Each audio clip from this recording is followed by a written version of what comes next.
Hello, everyone. Welcome to today's media availability. Today is June 14th, 2022. Thank you for joining us. Just a friendly reminder to raise your hand if you have any questions. Chief, you may begin, sir. All right, thank you very much. So I did make a number of remarks, extended remarks with the Board of Police Commissioners today. However, during the course of the public comment session, there's a couple of questions that was raised. So I'm going to go over some of this information again, just to add and address those points that were asked.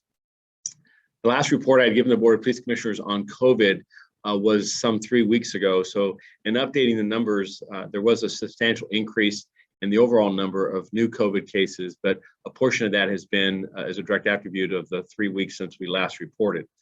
We did have 186 new COVID-19 positive test case.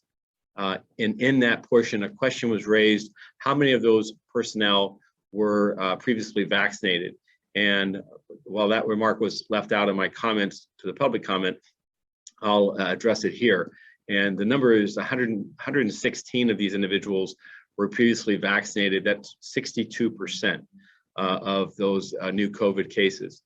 And then overall, year to date, of the total number of personnel that have been tested positive for COVID, some 6,098, we're about 56% that have been previously vaccinated as we move forward. This recent increase of 186 personnel, the other interesting attribute of this was that the number of cases that were civilian or professional work class increased substantially. They made up more than half of the group, with the primary groups coming out of our jail or custody services section and our communications center. I'm grateful that none of these new cases have resulted in any hospitalizations.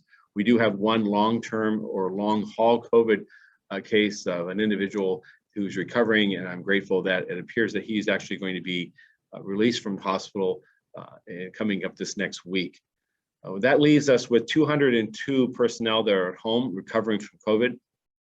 Our recovery period continues to be 9 to 10 days. And so these are cases that are much like flu symptoms and result in the employee being isolated and quarantined for the required period and then returning back. We now have 5,379 of our personnel that have recovered from COVID, which is an increase of 91 personnel from the last time I reported. Regarding instances, I made some remarks this morning about the arrest of an individual that we believe is responsible for this vicious attack on a lone CHP officer during a traffic stop. I'm proud of the work of LAPD officers immediately responding to that officer-involved shooting there on the 4500 block of Laurel Canyon.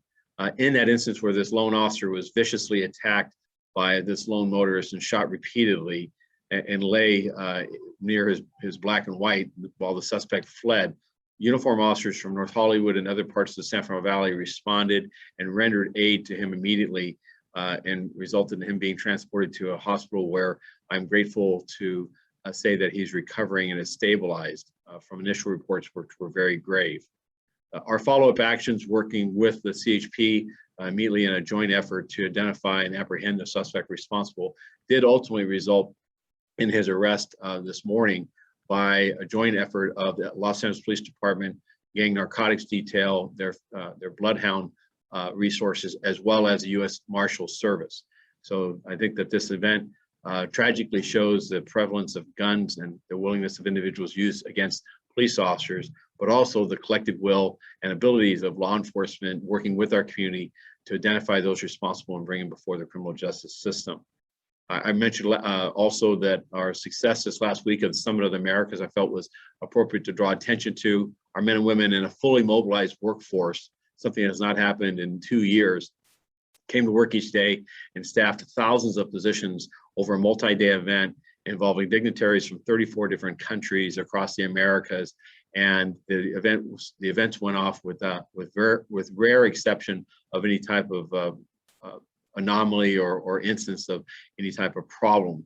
I describe that as a result of the planning, the unified command with our federal partners, as well as our state and local city government officials, as well as the public that largely avoided the downtown area during the bulk of these activities, which lessened traffic congestion and allowed for those demonstrators and individuals who wanted to come out and express their First Amendment rights to do so in a manner that did not endanger them or the public. Lastly, on this past Sunday, as a proud member of others in the organization, as well as from LA Fire Department, to participate in the LA Pride Parade, where we saw more than 10,000 participants come and enjoy a great Sunday afternoon and into the evening. This was an event that to celebrate Pride Month and to celebrate the inclusion. They celebrate Los Angeles as a place that welcomes people from all walks of life and values our diversity and dismisses those that are filled with ignorance or hate. I did also address that fact that during this last 3-week period, we had 3 officer-involved shootings, 1 that involved a no hit and 2 that did involve an individual being struck, as well as an animal shooting and an accidental discharge. There was a question that was raised relative to how this fares as far as the number of officer-involved shootings this year versus last. And we are happy to report have a 29% reduction in the number of officer-involved shootings in 2022 year-to-date versus 2021. We had a total of 12 officer-involved shootings this year. Last year, that number was 17, and our 4-year average is more than 15. So we're seeing reductions both between this year and last year, as well as a more than a 20% reduction from our 4-year average. Similarly, when it comes to the number of fatal officer-involved shootings, we've had a total of 4 fatal officer-involved shootings this year. That number was 6 last year. That's a 33% reduction, and our 4-year average is also 6. So we've seen an incidence of fewer officer-involved shootings. I recognize in the anomaly of this last 3 weeks that we did have that congestion of those 3 instances, but our overall trend is on the decrease, which I am grateful for. And with that, that will conclude my remarks, and I'm happy to answer any questions. Thank you, Chief. Our first question is going to be by Stephanie Dazio. Stephanie, go ahead. Surprise, surprise. Thank you so much for doing this. We appreciate it. I have 2 topics of questions, but I see that there's a couple other people, but not that many. So if I can do one, and then if we can swing back around. Go ahead, Stephanie, shoot. We'll try to get through them quickly. Great. Have any units or divisions been disbanded since 2020 as a result of decreased staffing levels? I know you're not at the budgeted amount, you're having trouble recruiting. Have any been disbanded completely, or other ones that have had notable staffing reductions? Which ones, and what are you looking at for that? Well, yes, a number of our specialized units have been either disbanded or significantly downsized as a result of the reduction in our workforce. And it gives a time period here in 2019 going into 2020, prior to the COVID pandemic, our department's sworn staffing was in excess of 10,000 rank and file. And we had more than 3,000 civilian professional work class. Over a 2-year period, those numbers dropped to under 9,400 sworn personnel. We're approximately 9,330 today of our sworn workforce. And our civilian workforce has dropped to 2,600, and I believe it's 64. Again, I reported those numbers earlier today. The requirement in order to meet the essential functions of the organization has made us look to primarily our specialized units to realign and to downsize and to decentralize some of their functions. Areas that have been disbanded include our HOPE teams. These are our homeless outreach efforts that occurred in each of the 4 geographic bureaus. Those units were entirely disbanded. We've also downsized units such as our human trafficking task force efforts in the 4 geographic areas, our fugitive warrant, our gun details. There's been a number of these workforces, including our narcotic enforcement units and our vice units. This is the workforce reduction of more than 650 sworn members has to come from someplace.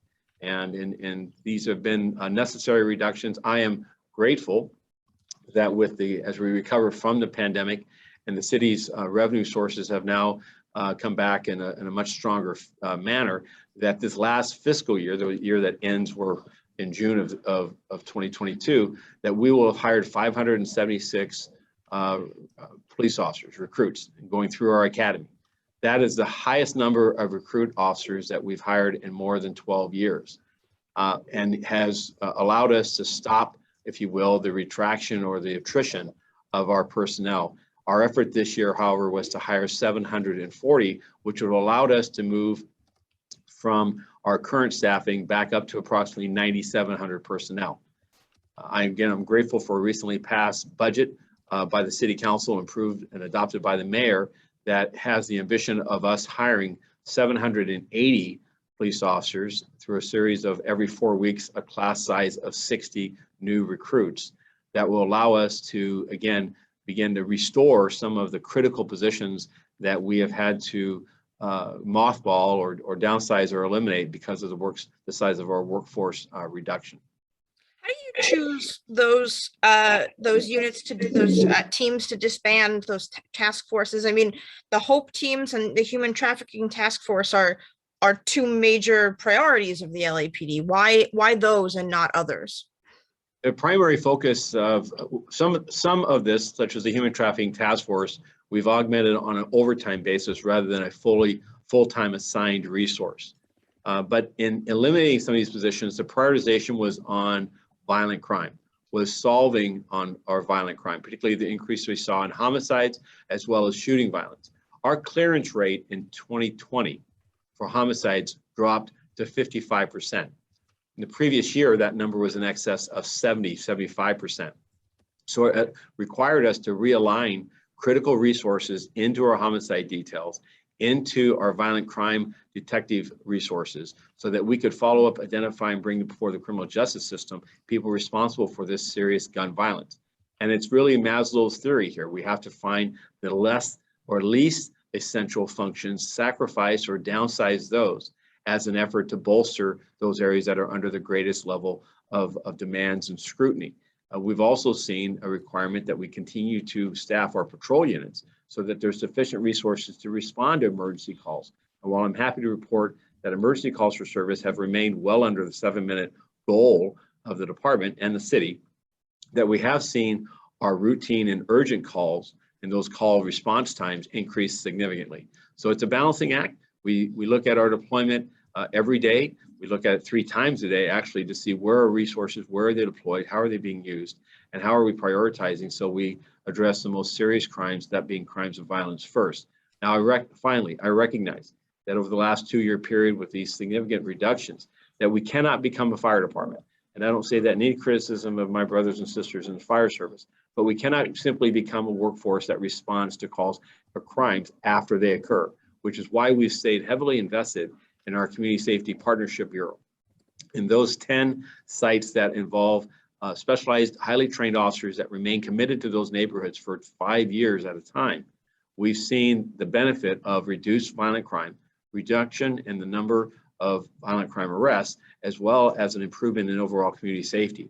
Similarly, with our senior lead officers, we have more than 190 senior lead officers in the city, each of them critical as they're working on the basic neighborhoods that make up the various communities of Los Angeles, and working with the community and all of the stakeholders to do the best job possible in lowering crime and getting more lasting problem-solving efforts. So we haven't sacrificed our efforts of partnering with the communities, of doing community outreach and engagement, and nor will we. But we have had to make harsh and significant cuts in otherwise very successful units because simply there just hasn't been enough officers to go around.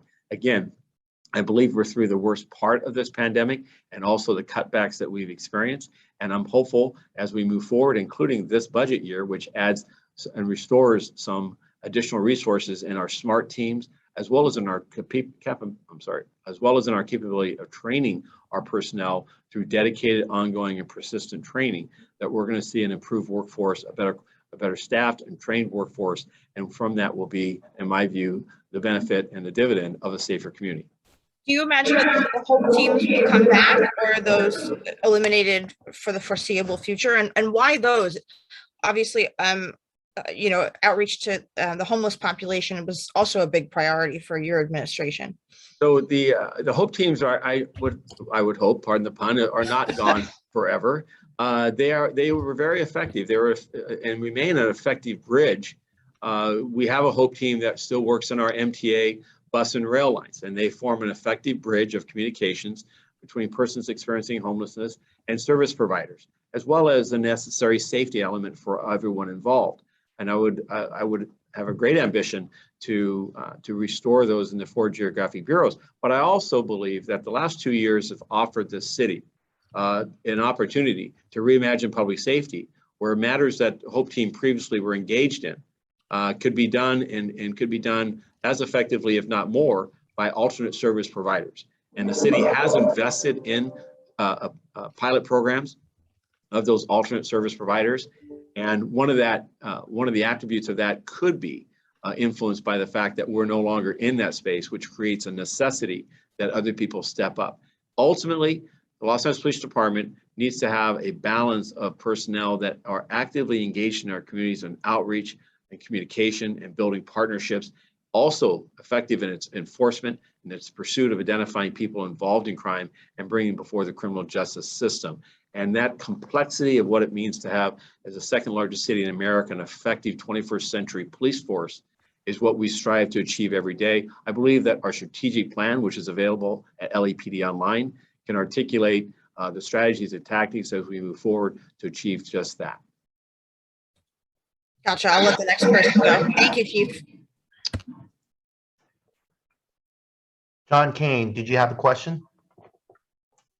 Yeah, I did. Hi, Chief. So I have questions about the shooting of the CHP officer that you spoke about now and earlier today. Are you able to provide a little more detail in terms of what happened in that initial stop?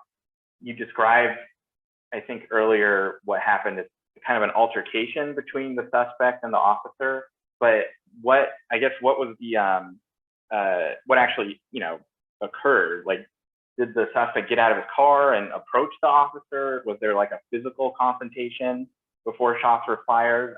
Yeah, is there any sort of detail you can give us in that initial confrontation? So let me frame my remarks by saying first that this is an investigation that's being led by the California Highway Patrol.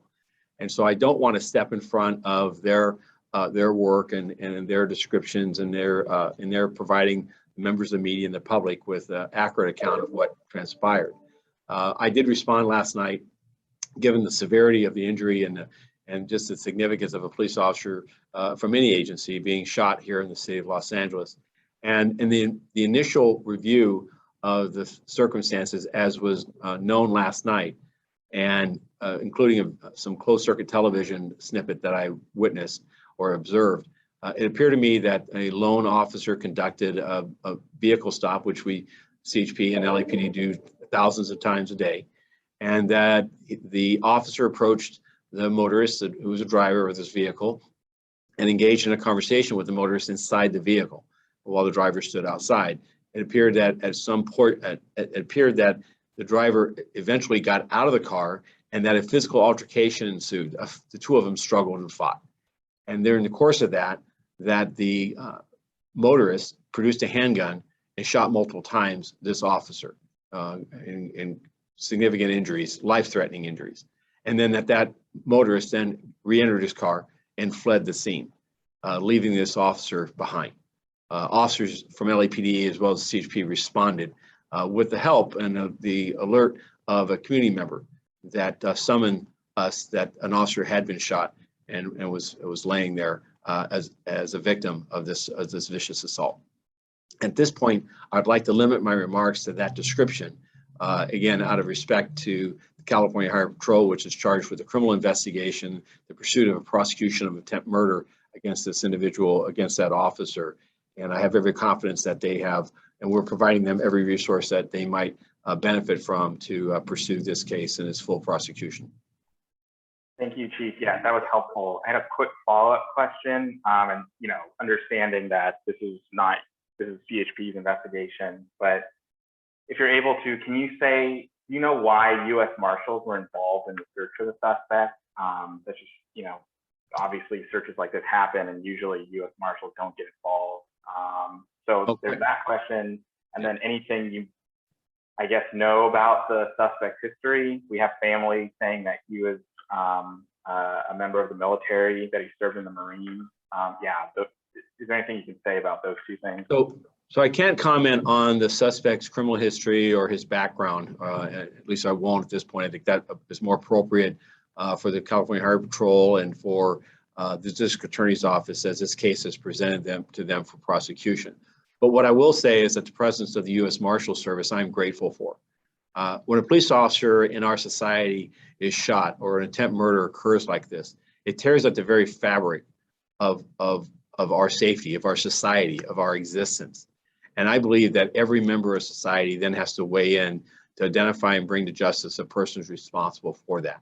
And so last night, every resource of this department was made available to the California Highway Patrol.